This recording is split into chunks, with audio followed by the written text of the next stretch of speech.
La exhumación del silencio. Mi nombre es Adrián Luján y llevo más de 12 años trabajando como sepulturero en un panteón antiguo ubicado en las afueras de San Felipe, Guanajuato.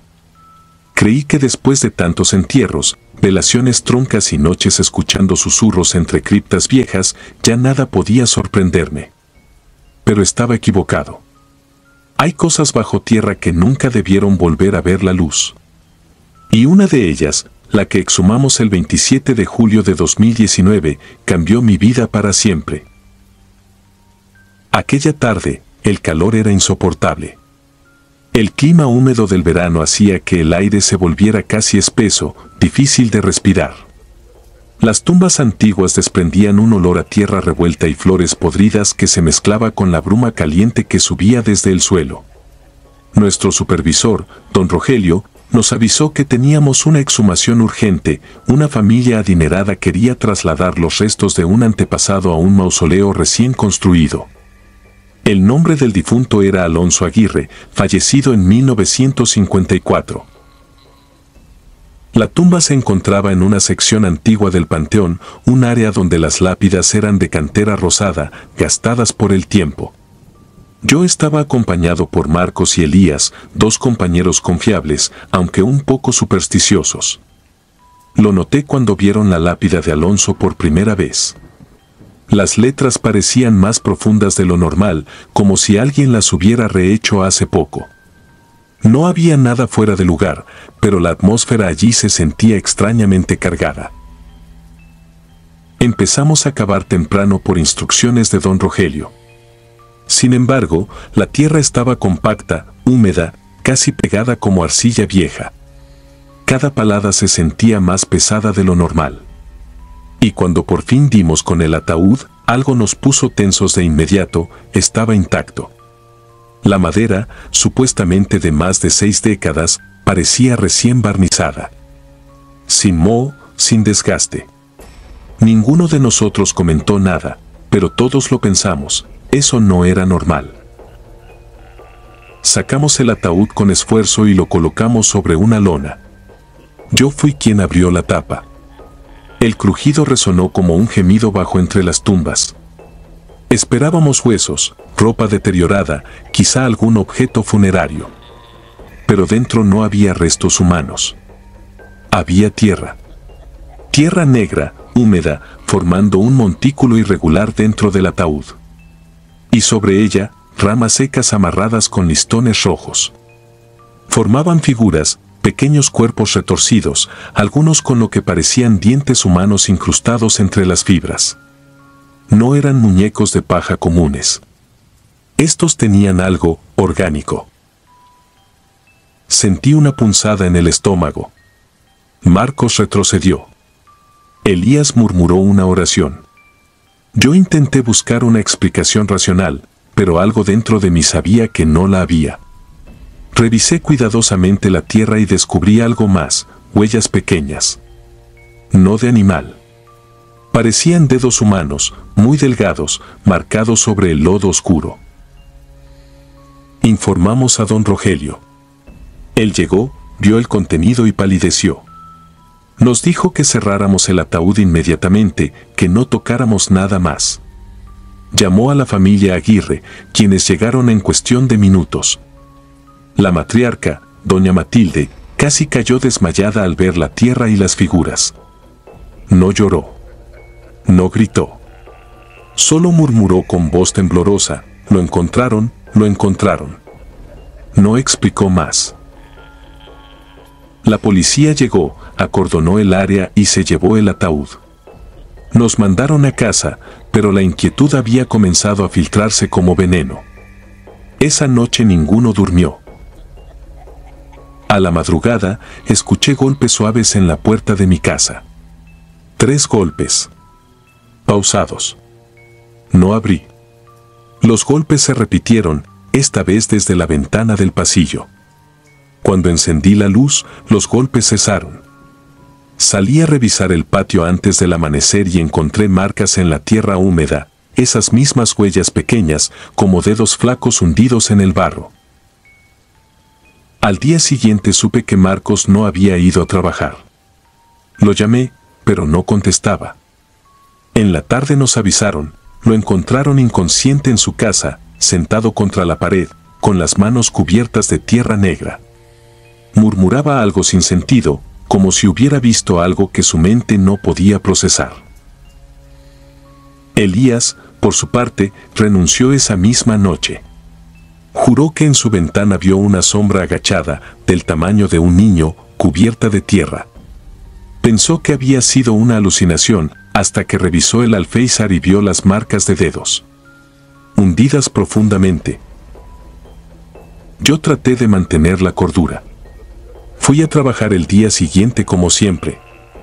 El panteón parecía normal, pero algo debajo de la superficie respiraba diferente. Era como si el suelo vibrara muy levemente, como un corazón latiendo bajo capas de tierra. El cuarto día sucedió lo peor. Llegué temprano. Caminé hacia la sección donde estaba la tumba de Alonso, y vi algo que me paralizó. La tierra que habíamos removido estaba revuelta otra vez, como si alguien hubiera escarbado desde adentro. Me acerqué y sentí un olor nauseabundo, una mezcla de humedad, hierro y algo más, algo antiguo. Me agaché, toqué la tierra y noté que estaba caliente. No tibia. Caliente, como si algo hubiera estado moviéndose hace pocos minutos. Escuché un sonido. Un susurro muy bajo, casi infantil, provenientes de la profundidad. Un arrastre lento, como dedos helados raspando la madera vieja de un ataúd, pero desde abajo. Retrocedí de inmediato. Corrí hacia la caseta del panteón, pero algo me siguió. Sentí pasos pequeños detrás de mí, ligeros, acelerados. No volteé. Solo corrí. Durante semanas los sonidos me perseguían. En mi casa, en las calles vacías, incluso en mi mente. A veces escuchaba respiraciones cortas junto a mi cama. Otras veces golpes suaves desde debajo del piso. Busqué ayuda espiritual, médica y psicológica. Ninguna sirvió. Don Rogelio me confesó que los Aguirre le habían dicho que Alonso no murió de forma natural. Practicaba rituales antiguos y prohibidos, y lo habían enterrado lejos de la familia para evitar que su legado afectara a los vivos. Por eso nunca quisieron moverlo, hasta que alguien profanó su tumba hace décadas. Y nosotros lo despertamos. Hoy, mientras escribo esto, escucho esos golpecitos otra vez. 3 golpes. Pausados. En la puerta trasera. Sé que no es una persona. Sé que no es un animal. Sé que son esos dedos pequeños, buscando salir de la tierra donde nunca debimos escarbar. Y sé que tarde o temprano, lo que exhumamos vendrá por mí. Porque algunas cosas no se desentierran. Te desentierran a ti.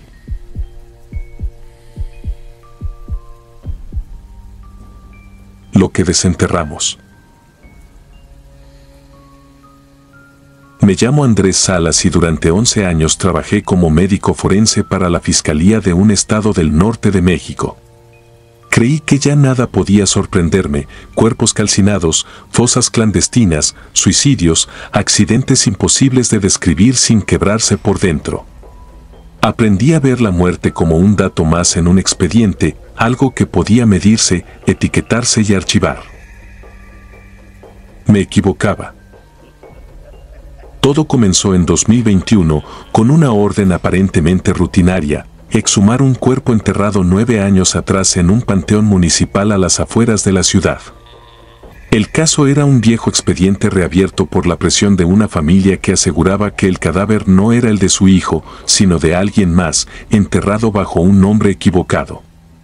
Había inconsistencias en el acta de defunción, en la descripción de las prendas, en las fechas.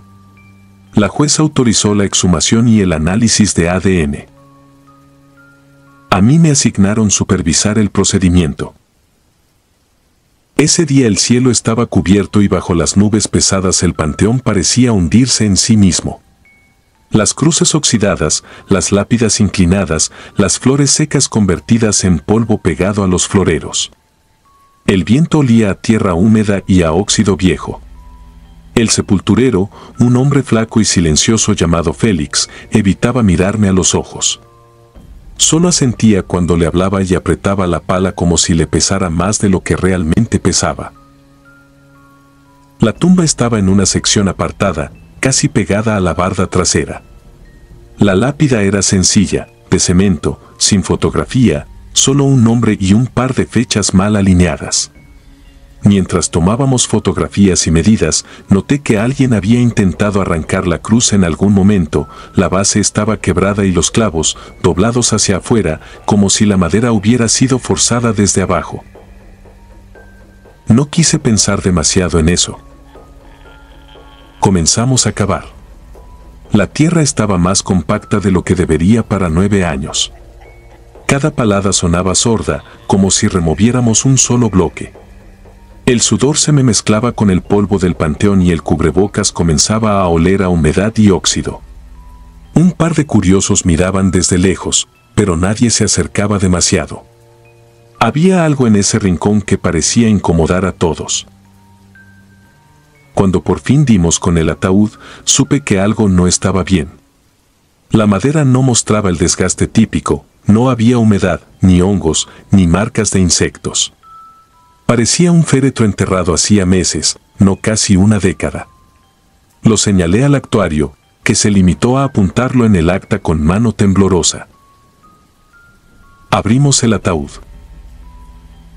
Lo que esperaba ver era un esqueleto parcial, quizá con restos de tejido reseco, ropa adherida a los huesos. Lo que vimos fue un cuerpo casi completo.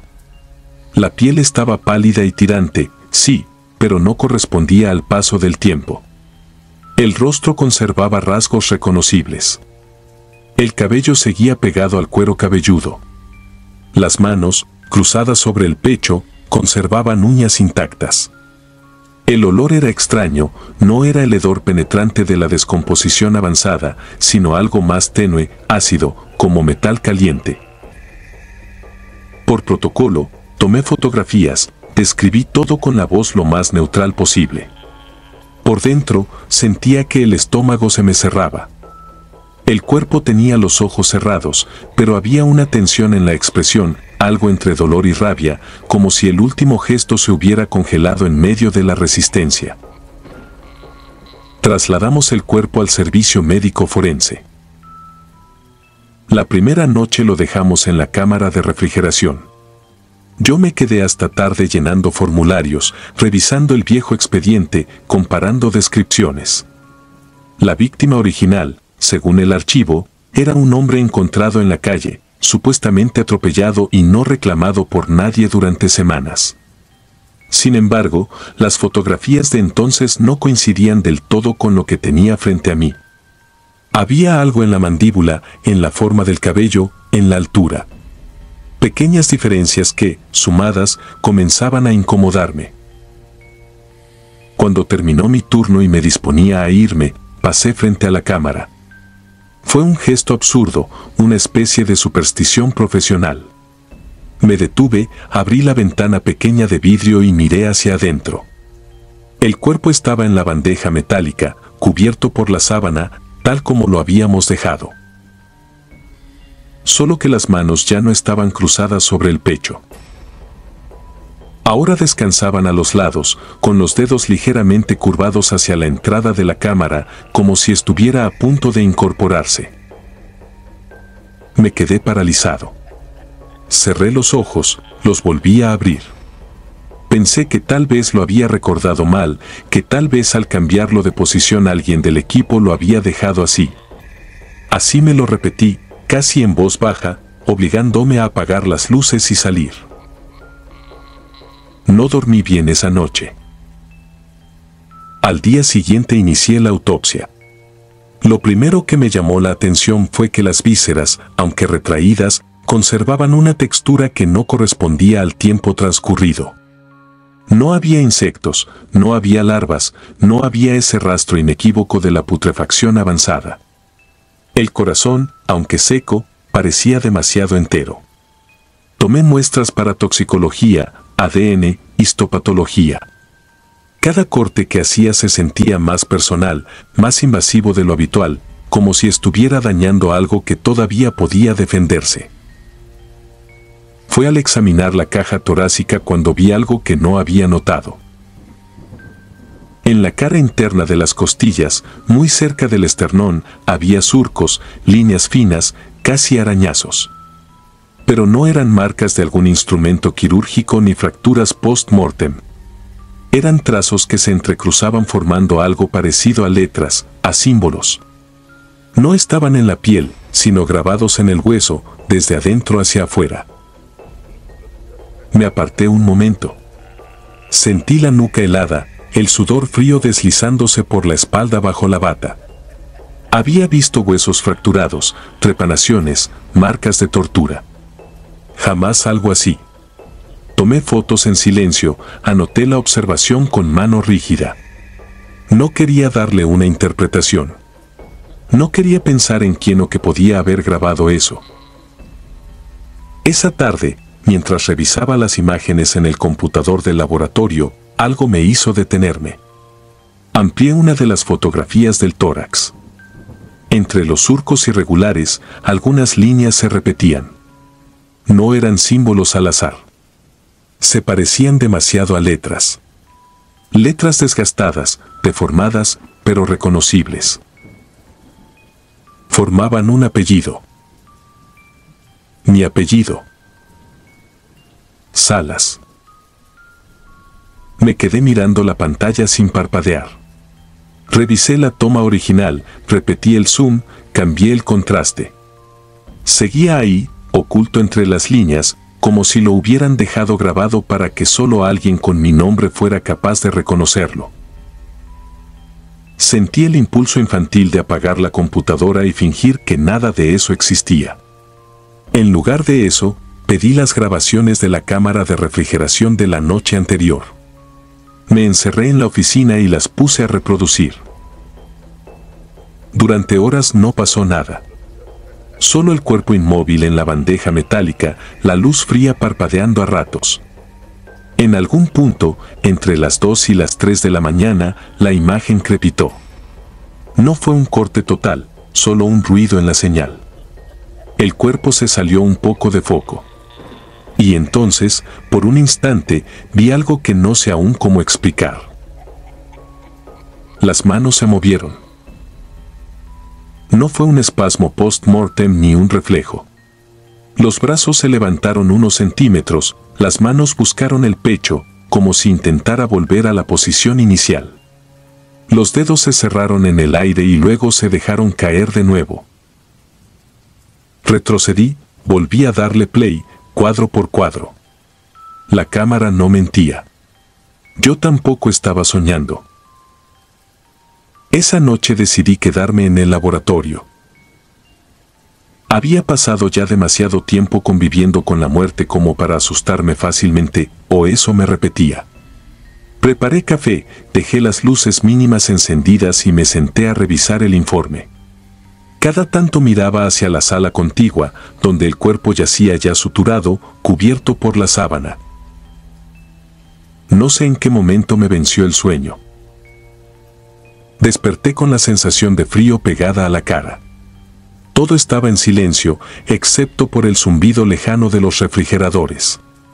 Me dolía el cuello por la posición incómoda. Me incorporé poco a poco. Entonces sentí algo detrás de mí. No fue un sonido. Fue una presencia.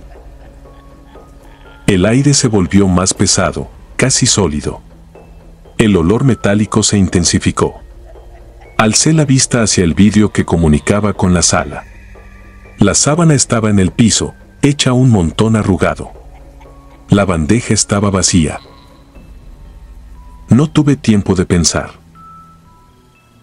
A mi espalda, algo respiró. No volteé. No pude.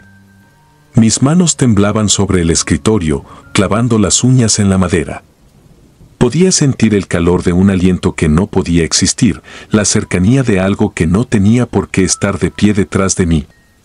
Un susurro, apenas un roce de aire, me rozó el oído con una voz que no terminé de entender, pero que reconocí como dirigida a mí. No recuerdo cómo llegué a mi coche.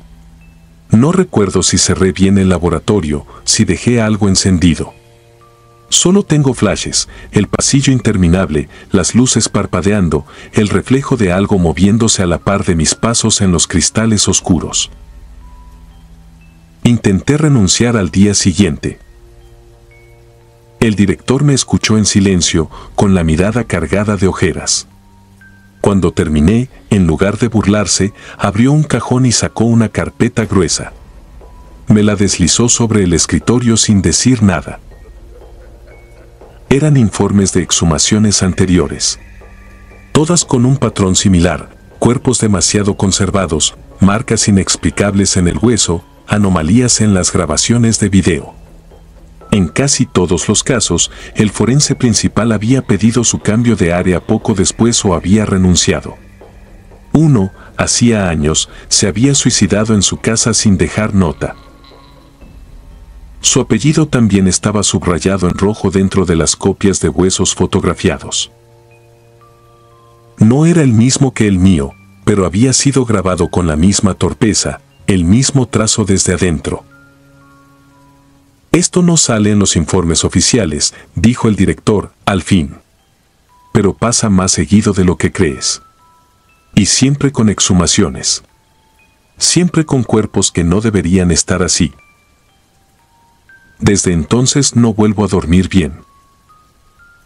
Acepté seguir, no sé si por cobardía o por una especie de responsabilidad retorcida.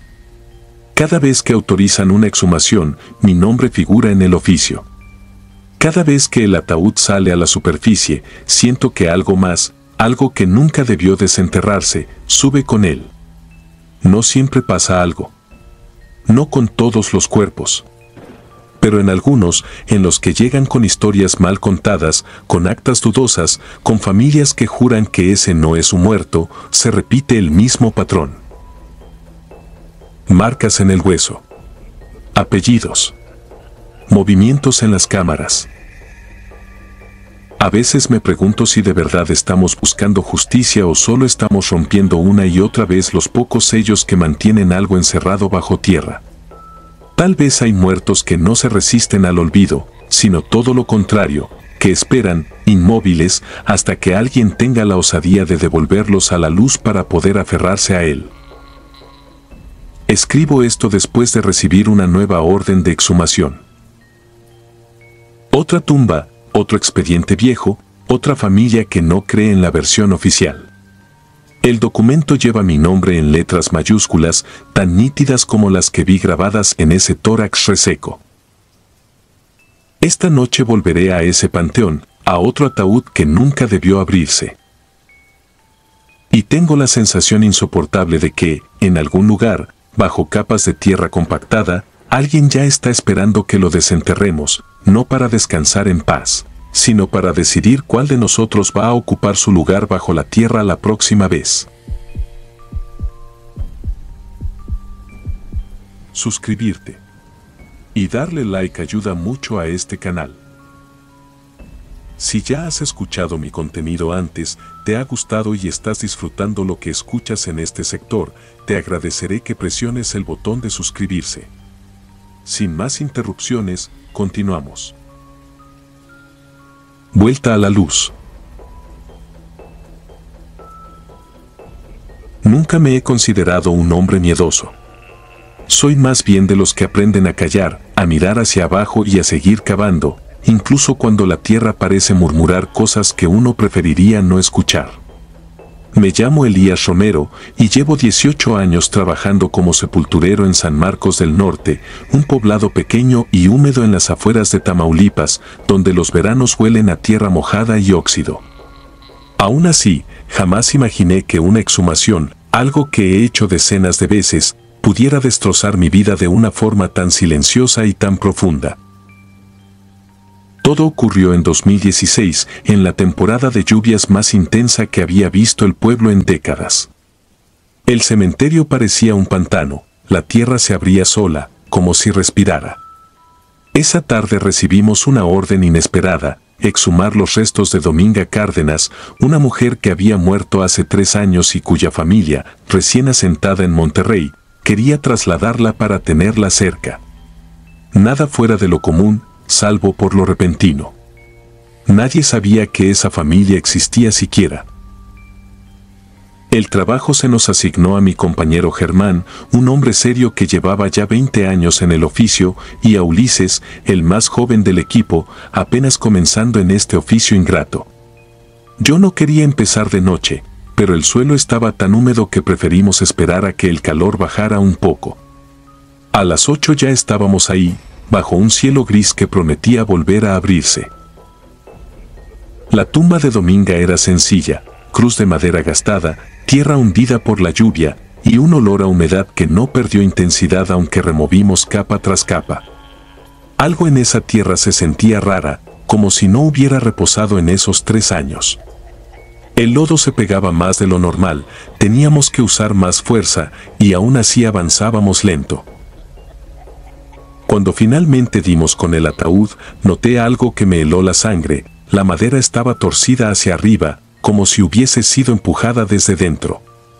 Me dije que era la humedad, la presión de la tierra, la deformación del material, pero había trabajado con ataúdes viejos y mojados miles de veces. Ese no era el tipo de deformación que conocía. Para mover la caja hicimos un enorme esfuerzo. El ataúd pesaba más de lo que correspondía a un cuerpo de 3 años bajo tierra. Germán bromeó, con voz tensa, que quizá la tierra se había compactado. No respondí. Había algo en mis manos, en la madera, una vibración ligera y persistente, como si dentro hubiese aire atrapado intentando escapar. No se lo dije a nadie. Ya sobre el suelo, limpiamos la tapa. Ulises quiso abrirla de inmediato, pero lo detuve. Sentía, no sé cómo explicarlo, una presión en el pecho. Algo en mí rogaba por no mirar dentro. Pero Germán, con esa seguridad que siempre tuvo, insertó la palanca y empujó. La madera cedió con un crujido húmedo. Y en ese instante, la noche pareció quedarse sin sonido. El interior del ataúd estaba arañado. No en líneas rectas ni por animales, sino con desesperación humana, trazos profundos, irregulares, violentos. Y allí estaba ella. Dominga, o lo que quedaba de su cuerpo, no parecía haber muerto tranquila. Sus manos eran un desastre de hueso y piel desgarrada.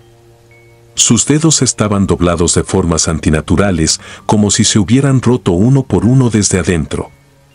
Sus ojos estaban abiertos. Pero no vacíos, no. Tenían esa expresión rígida que uno ve cuando la muerte llega horriblemente mal. Sentí un mareo. Ulises se persignó de inmediato. Germán retrocedió, pero no soltó la linterna. Y entonces ocurrió algo que no olvido ni dormido: la mandíbula de Dominga se movió.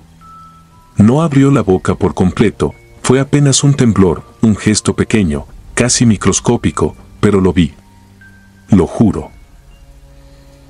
Podría haber sido la humedad, la presión de la descomposición, pero no lo fue. Había un sonido en la caja, un susurro oculto entre la madera hinchada. No salí corriendo solo porque las piernas no respondían. Decidimos cerrar el ataúd sin decir una sola palabra. No pedí explicaciones. Germán tampoco. Ulises lloraba en silencio, pero no lo interrumpimos. Amarramos la tapa con las correas reglamentarias, pero Germán insistió en agregar una cadena extra por seguridad. Nadie protestó. Esa noche volví a mi casa pensando que el miedo se me iría con el sueño. Pero no dormí. No pude. Sentía que algo del cementerio se había adherido a mí, como si hubiera inhalado un polvo extraño. 2 días después, Ulises no se presentó a trabajar. Sus familiares dijeron que no había dormido desde aquella exhumación y que pasaba las noches mirando por la ventana, asegurando que alguien caminaba alrededor de su casa. 3 días más tarde, Germán llegó con el brazo vendado. No quiso decir qué había pasado, pero la enfermera que lo atendió comentó que parecía un rasguño hecho por uñas humanas. Yo intenté mantenerme firme. Pero entonces comenzaron las noches. La primera fue al tercer día, desperté escuchando golpes suaves contra mi puerta. 3 golpes. Pausa. 3 golpes más. Salí con una linterna, pero afuera no había nadie. Las huellas de lodo, sin embargo, marcaban un rastro irregular desde mi cerca hasta mi puerta principal. En la quinta noche escuché la voz. No la reconocerías si no hubieras visto su cadáver. Era seca, áspera, como si viniera a través de la tierra. Devuélveme. Me quedé paralizado, clavado a mi colchón. No podía mover ni un dedo. La sexta noche fue peor. Vi una sombra parada frente a mi cama. Tenía la cabeza ladeada, los brazos colgando y un temblor espasmódico en las manos, igual al que vimos en ese ataúd. Cuando por fin reaccioné y encendí la luz, desapareció. Pero el olor a tierra mojada permaneció.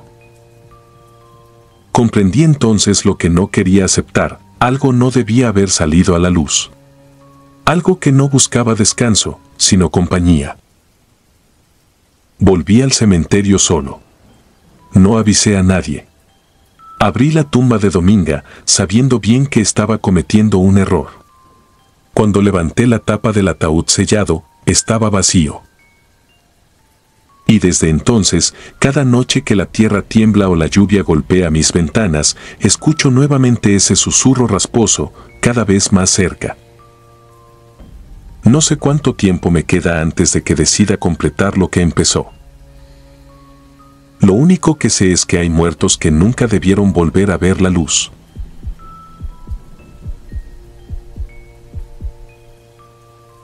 El niño. Me llamo Adrián y durante 13 años trabajé como sepulturero y auxiliar en exhumaciones judiciales en un panteón municipal de la periferia de Monterrey, Nuevo León. Creí que ya nada podía sorprenderme, cuerpos hinchados por el calor, ataúdes colapsados, huesos mezclados con tierra húmeda, olores que se pegaban a la ropa durante días. Aprendí a separar lo emocional de lo técnico. Para mí, desenterrar muertos era trabajo, no drama. O al menos eso pensaba hasta la exhumación del niño de la fosa 7C en el invierno de 2016. Desde esa noche, cada vez que cierro los ojos vuelvo a escuchar cómo la tierra se abre y como algo que no debería moverse se mueve ahí abajo. La orden llegó un lunes por la mañana. Exhumación judicial, menor de edad, fallecido en 2008. Motivo: reapertura de un expediente por posible negligencia médica. Nada fuera de lo común sobre el papel.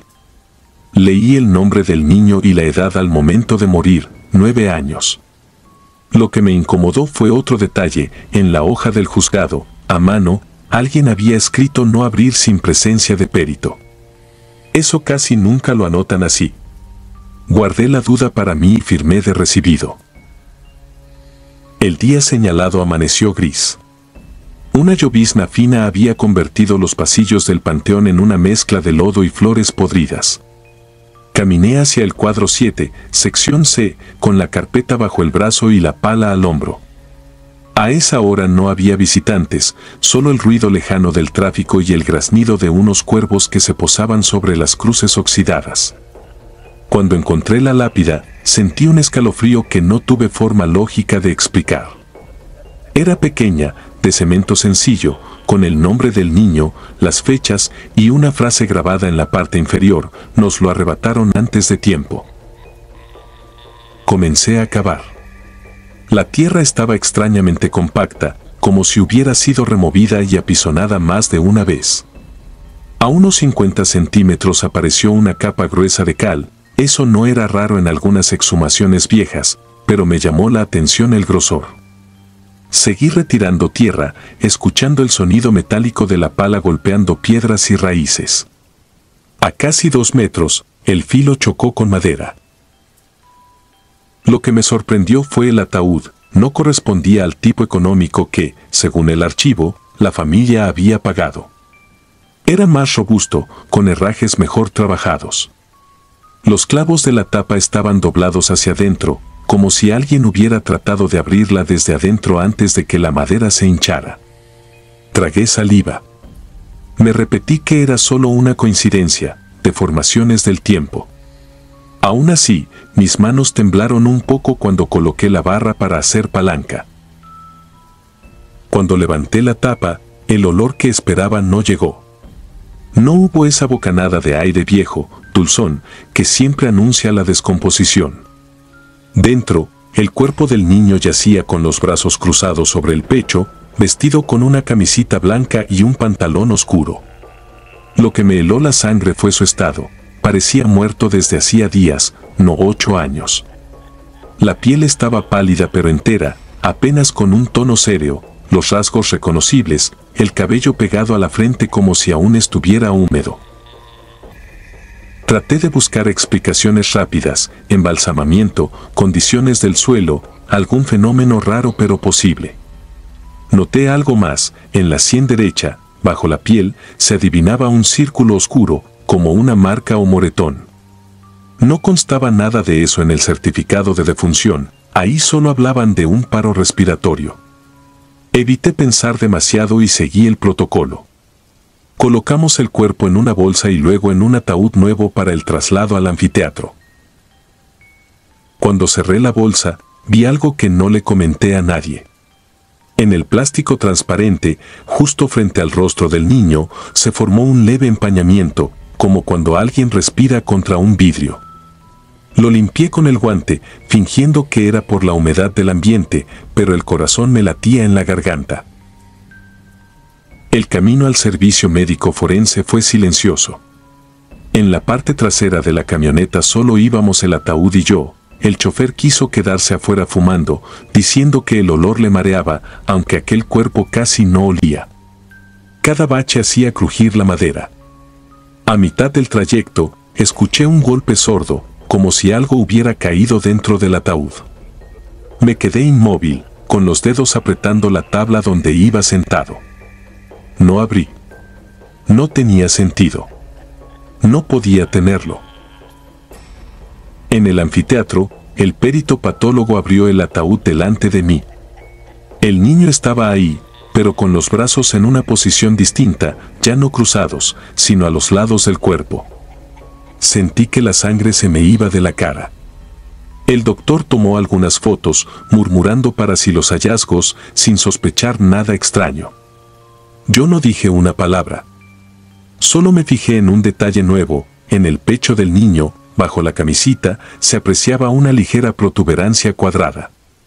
Cuando la tela cedió, asomó una bolsita de tela roja, cosida al interior. Era una especie de amuleto. El patólogo ordenó retirarlo para analizarlo luego.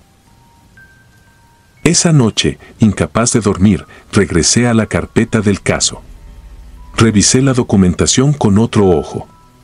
La fecha de inhumación, el número de lote, el tipo de ataúd, algo no cuadraba. Crucé datos con un viejo cuaderno del administrador del panteón, uno de esos registros a mano que no llegan nunca a digitalizarse. En ese cuaderno, en la fosa 7, se no figuraba el nombre del niño. En su lugar, aparecía el de una mujer de 73 años, enterrada el mismo año. El niño estaba anotado 2 líneas más abajo, en la fosa 9D. Sentí un frío distinto al del clima. Fui hasta el cuarto donde guardábamos planos y registros antiguos del panteón.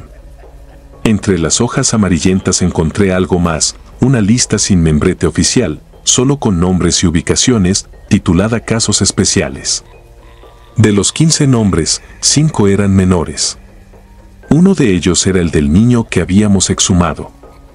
Al final de la lista, con letra apenas legible, alguien había escrito, no volver a abrir. Al día siguiente, en lugar de ir directo al trabajo, me desvié hacia la sección 9D. No había ninguna lápida con el nombre del niño, solo un espacio vacío, cubierto de pasto irregular. Sin pensarlo demasiado, comencé a cavar.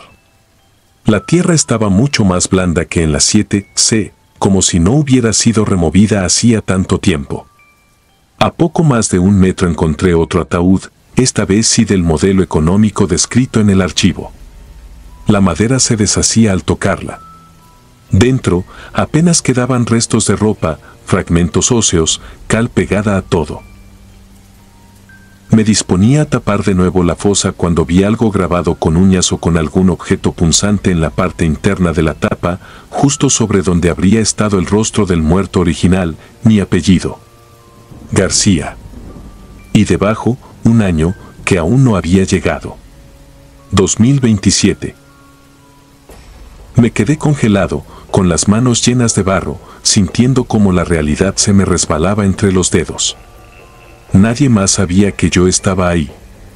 Nadie había tenido razones para escribir mi nombre dentro de un ataúd enterrado años atrás.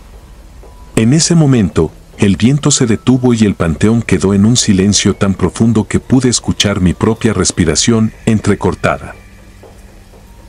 Entonces escuché los golpes.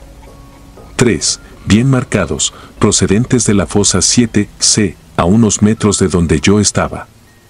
3 golpes secos, como nudillos contra madera. Dejé la pala caer. Mi cuerpo se movió antes que mi mente, llevándome casi corriendo hasta la otra tumba. No había nadie cerca. El pasillo estaba vacío. Aún así, los golpes se repitieron, esta vez más débiles, como si vinieran de muy hondo. No abrí esa tumba.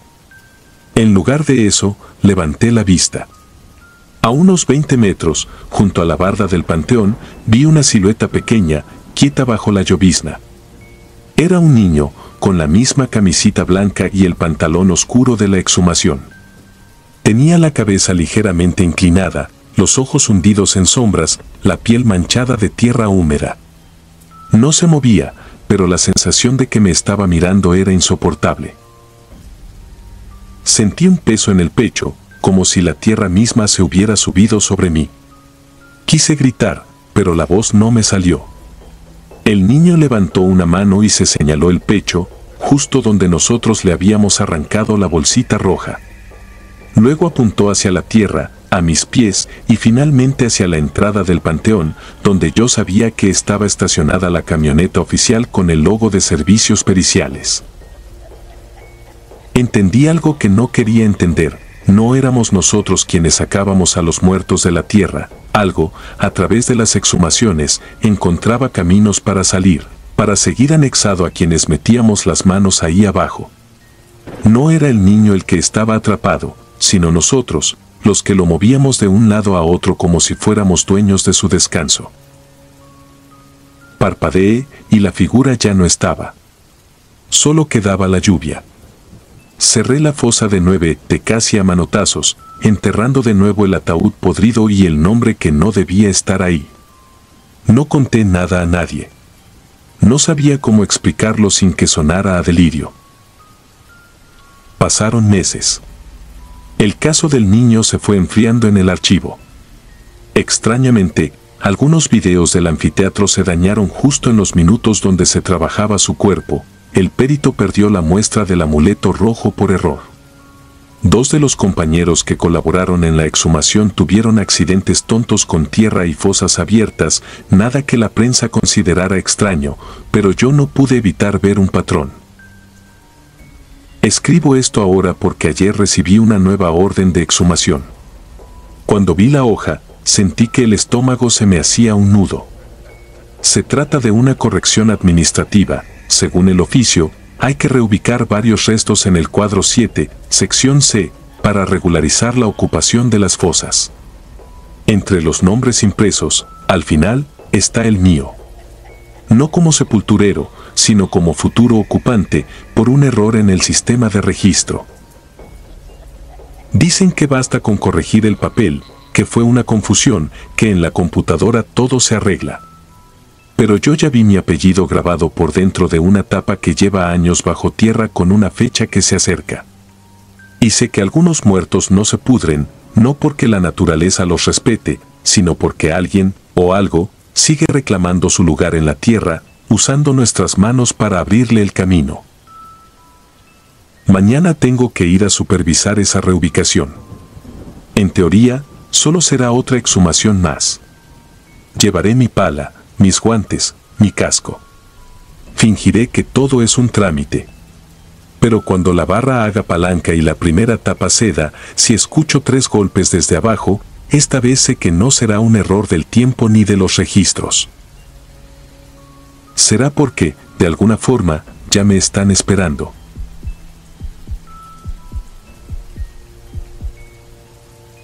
Exhumación 27B. Me llamo Ignacio Herrera y, desde hace 15 años, soy técnico forense en el Servicio Médico de Monterrey, Nuevo León. Estoy acostumbrado a trabajar con muertos, cuerpos recientes, esqueletos viejos, restos calcinados, osamentas halladas en fosas clandestinas. Con el tiempo, uno desarrolla una coraza. Aprendes a ver huesos, no personas, números de expediente, no historias. Eso creía, hasta la exhumación 27B. Fue en el invierno de 2016. Llovía desde la tarde y el frío se metía por todos los resquicios del edificio. Nos habían enviado un oficio desde la Secretaría de la Defensa Nacional. Debíamos exhumar los restos de un soldado caído en operaciones especiales en 1971. Querían confirmar su identidad, actualizar registros, preparar una ceremonia tardía de homenaje. En el papel sonaba rutinario. Para mí era solo otro expediente. La exhumación se hizo en un viejo panteón militar, a las afueras de la ciudad. El pantano de lodo que se formó por la lluvia complicó todo. El ataúd estaba enterrado más profundo de lo habitual, casi a 3 metros. La madera se veía negra y saturada por la humedad, pero sorprendentemente íntegra. Tomé fotos del proceso, verifiqué sellos, llené la cadena de custodia. Todo según el protocolo. Cuando por fin subieron el ataúd, lo trasladamos a la morgue en una camioneta oficial. El cielo ya estaba completamente cerrado y el camino de vuelta fue silencioso. Yo iba atrás, junto al cajón. No sé si fue mi imaginación, pero en cierto punto sentí un golpeteo leve, como si algo vibrara dentro del ataúd con el movimiento del vehículo, un sonido metálico y apagado. Lo atribuí a la herramienta que habíamos dejado junto a la caja. No quise pensar más. Esa noche me tocó guardia. Éramos solo el vigilante de entrada y yo en el área de autopsias. El resto del personal se había retirado. El edificio estaba casi en penumbra, iluminado por el brillo enfermo de las lámparas fluorescentes. El aire acondicionado emitía ese zumbido constante que, si te quedas solo, se vuelve una especie de murmullo de fondo, como voces lejanas que no terminas de entender. El ataúd del soldado quedó en la sala 2, sobre la mesa metálica central. Llevaba el sello militar aún visible, aunque desgastado. El expediente decía, masculino, 24 años al momento de la muerte, causa probable, explosión y múltiples traumatismos. Nombre, reservado. Todo lo demás estaba censurado. Esa cantidad de tachaduras ya era, de por sí, inquietante. A las 10:30 de la noche empecé el procedimiento. Primero, fotos exteriores del ataúd, mediciones, registro de daños. El olor a humedad se intensificó cuando acerqué la nariz a las rendijas de la madera. Había algo más ahí, una nota agria, vieja, que no era solo tierra. Sentí un ligero mareo, respiré hondo por la boca y seguí. Con la sierra especial corté los clavos. La madera se quejaba con cada movimiento, como si se resistiera a abrirse. Cuando levanté la tapa, una bocanada de aire estancado se escapó, helado, pesado. No era sugestión, el termómetro de pared marcaba 2 grados menos que en la sala contigua. Dentro, el esqueleto estaba en mejor estado de lo esperado. Los restos estaban alineados de forma casi perfecta, como si alguien los hubiera acomodado con cuidado. El uniforme se había reducido a jirones verdosos y parches desteñidos. A un lado del cráneo, vi algo que no debía estar ahí, un brillo metálico. Alcé la ceja. No era raro encontrar objetos personales, pero lo que sujeté entre los dedos me dejó frío. Era un encendedor cromado, moderno, con un diseño que no existía en los 70. Lo reconocí de inmediato porque yo tenía uno idéntico en mi casillero, un modelo que habían regalado en una estación de servicio hacía apenas 2 años. Lo giré entre mis dedos, buscando explicaciones. Tal vez alguien lo había dejado caer dentro durante una inspección previa. Tal vez el ataúd había sido abierto sin registro. Anoté el hallazgo, lo metí en una bolsa y seguí revisando. No tardé en encontrar otra anomalía, una tarjeta plástica, casi pegada a las costillas. Cuando limpié el polvo y el lodo, sentí cómo se me erizaba la piel.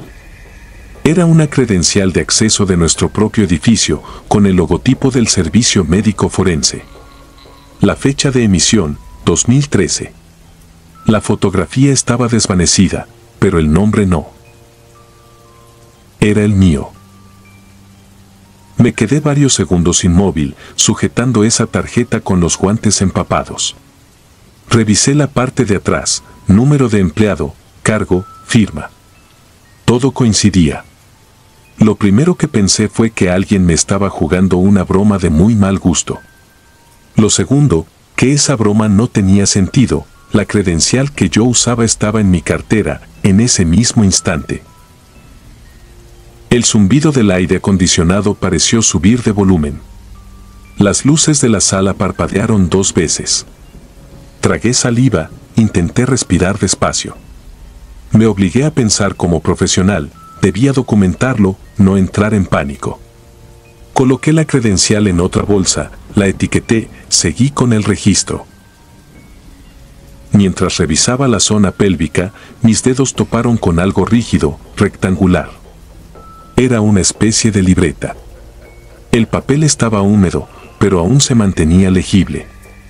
En la primera página, con tinta azul deslavada, había una sola frase, escrita con una letra muy similar a la mía. Esto no saldrá en ningún informe. Sentí un nudo en el estómago. Leí la frase una y otra vez, como si de pronto fuera en otro idioma. Revisé las páginas siguientes, había anotaciones fragmentadas, fechas, nombres de operaciones militares. Algunas estaban tachadas con furia. Lo perturbador no era solo el contenido, sino los detalles, los trazos, la forma de las letras, incluso la manía de subrayar con doble línea, idénticas a las mías. En ese momento, algo golpeó la camilla desde abajo. Un único golpe seco, lo bastante fuerte para hacer vibrar el metal. Solté la libreta, que cayó al suelo. El ruido retumbó en la sala vacía. Mi primera reacción fue decir en voz baja que debía ser el edificio asentándose, algún problema con las tuberías. Pero el golpe se repitió, esta vez más suave, como un tamborileo nervioso. Sentí la presencia antes de verlo. No fue una aparición súbita. Primero fue una sombra más densa en el rincón donde el foco nunca alumbraba bien. Luego, un contorno humano que se fue definiendo contra las puertas de acero. Cuando parpadeé, ya estaba ahí, la figura de un hombre joven, con el uniforme militar deshilachado, el rostro consumido por una palidez imposible y los ojos hundidos, como agujeros negros. No caminaba, no flotaba, simplemente estaba, ocupando el espacio donde un minuto antes no había nada. Quise hablar, pero la voz no me salió. El soldado inclinó la cabeza, como analizándome. Su mirada bajó a la camilla, al esqueleto, luego subió de nuevo hacia mí. No movió los labios, pero sentí el mensaje, claro, como si me lo hubieran susurrado al oído. Ya estuviste aquí. Un frío intenso me atravesó. Detrás de él, por un segundo, creí ver otro rostro superpuesto al suyo, el mío, pero más viejo, con ojos cansados y una expresión que nunca me había visto en el espejo. Parpadeé y la ilusión desapareció. Solo quedaba el soldado, inmóvil, apuntando con la barbilla hacia el cuerpo abierto. Miré el esqueleto. Algo no cuadraba en las proporciones. Tomé el cráneo, medí con la cinta, evalué la forma del mentón, la curvatura de la nariz. El expediente decía masculino joven, 24 años. Pero las suturas craneales, el desgaste dental, todo indicaba otra cosa, alguien más cercano a mi edad actual. El fémur sugería una estatura casi idéntica a la mía. La libreta, la credencial, el encendedor, los rasgos óseos. Todo se enhebró en mi mente en cuestión de segundos y sentí que el piso se me iba de los pies. Una explicación racional era imposible sin aceptar, al mismo tiempo, una locura aún más grande, que esa exhumación ya había sucedido, que yo ya había estado frente a ese cuerpo y que, de algún modo, había decidido ocultar lo que vi. Las luces volvieron a parpadear. La figura del soldado se acercó apenas un paso, lo suficiente para que pudiera distinguir una mancha oscura en su pecho, a la altura del esternón. No era sangre fresca, era algo más viejo, casi negro, expandido como una flor marchita. Al bajar la vista al esqueleto, vi la misma marca en el hueso, un círculo de quemadura, quizá de un disparo cercano, quizá de otra cosa. En la libreta, una de las últimas páginas tenía una frase subrayada. No es un soldado. Es un mensajero. Recordé de golpe algo que había intentado olvidar el resto de mi vida profesional, mi primera guardia, años atrás, cuando un cuerpo sin identificar llegó desde una operación militar clasificada. Recuerdo órdenes de arriba, presiones para alterar informes, para modificar fechas, para afirmar conclusiones que no coincidían con la evidencia. Recuerdo haber dicho que no. Recuerdo una discusión, un golpe, el sabor metálico de la sangre en la boca y después, nada claro. Un vacío. Tal vez esa laguna en mi memoria no era casual. El soldado dio un último paso. Lo tuve frente a mí, a menos de 1 metro. Sus ojos parecían 2 pozos llenos de algo antiguo y frío. No eran ojos de un hombre, eran de alguien que ha visto demasiadas veces lo mismo repetirse. Una cadena de culpas, informes alterados, muertos usados como herramientas. Comprendí, con una certeza casi física, que no estaba ahí para pedirme justicia por él, sino para obligarme a mirar lo que yo mismo había decidido olvidar. Para que aceptara que, alguna vez, había afirmado algo que no debía, que había participado, aunque fuera por omisión, en una mentira que costó vidas. No sé cuánto tiempo estuve paralizado. Solo recuerdo que, cuando parpadeé, la figura ya no estaba. La sala volvió a su silencio habitual. El termómetro marcaba de nuevo la temperatura normal. Afuera, la lluvia había cesado. Hice lo que dicta el protocolo, cerré el ataúd, sellé las bolsas, elaboré el informe. Cada palabra que escribía me pesaba como si fuera plomo fundido. Tenía 2 caminos, reportar cada anomalía o archivarlas como errores, objetos contaminantes, materiales sin relevancia.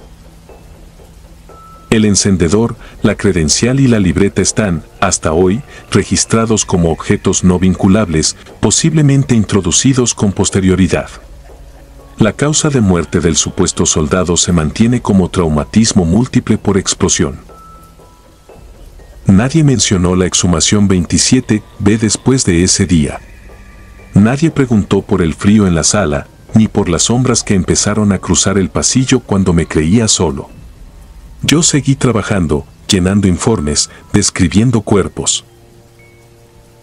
Pero hay noches, como esta, en las que vuelvo a sentirlo detrás de mí, a la altura de la nuca, observando cómo escribo. A veces, cuando cierro un expediente, juraría ver, en el reflejo del vidrio de la puerta, un uniforme verdoso detrás de mi hombro, quieto, esperando. No viene a asustarme. Viene a recordarme algo que ya no puedo desenterrar con bisturís ni con sierras, que algunas exhumaciones no son de huesos, sino de culpas. Y que, una vez que las sacas a la luz, nunca vuelven a descansar en paz. Si disfrutas de los relatos, te invitamos a apoyarnos con un like y un comentario, ya que eso nos ayuda muchísimo. Además, si aún no estás suscrito o suscrita, te animamos a formar parte de la comunidad del terror. Muchas gracias por escucharnos y por tu apoyo.